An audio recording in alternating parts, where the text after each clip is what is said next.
Gwalior high court ने 19 साल की पत्नी और 40 साल के पति से जुड़ी हुई महत्वपूर्ण बंदी प्रत्यक्षीकरण याचिका पर सुनवाई की। हाईकोर्ट में सुनवाई के दौरान 19 साल की पत्नी ने कहा कि 21 साल बड़े पति के साथ उसका वैवाहिक जीवन सुखमय नहीं चल पा रहा है, साथ ही उसके साथ दुर्व्यवहार किया जाता है। ऐसे में पत्नी की इच्छा पर हाईकोर्ट ने उसे अपने प्रेमी के साथ रहने की अनुमति दी। दरअसल युवती की शादी 1 साल पहले ही हुई थी। उसके कुछ समय बाद युवती के पति अवधेश ने ग्वालियर हाईकोर्ट में बंदी प्रत्यक्षीकरण याचिका दायर की थी। याचिका के जरिए आरोप लगाया गया था कि उसकी पत्नी को अनुज कुमार नाम के व्यक्ति ने अवैध रूप से अपने पास रखा हुआ है। याचिका दायर होने के बाद कोर्ट के निर्देश पर पुलिस ने युवती को खोजने के बाद वन स्टॉप सेंटर में रखा था। ऐसे में हाई कोर्ट में जब इस मामले की आगे सुनवाई शुरू हुई तो कोर्ट ने निर्देश पर युवती को वन स्टॉप सेंटर में कोर्ट में पेश किया गया।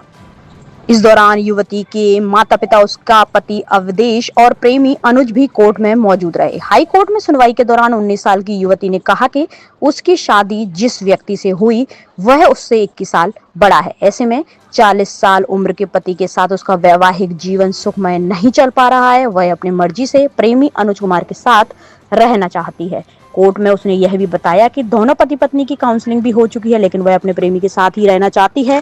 ऐसे में ग्वालियर हाईकोर्ट डिवीजन बेंच ने 19 साल की पत्नी की इच्छा को प्राथमिकता देते हुए प्रेमी के साथ रहने का फैसला सुनाया। इसके साथ ही हाईकोर्ट ने यह भी निर्देश दिए हैं कि 6 महीने के लिए सौर्या दीदी के रूप में निगरानी की व्यवस्था की जाए और सभी औपचारिकताएं पूरी करते हुए युवती को वन स्टॉप सेंटर से मुक्त किया जाए।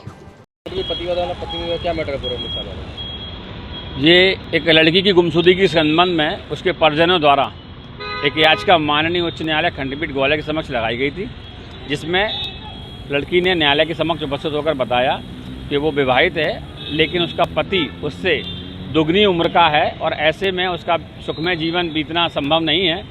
इसलिए उसने न्यायालय से निवेदन किया कि वो अपने प्रेमी के साथ रहना चाहती है।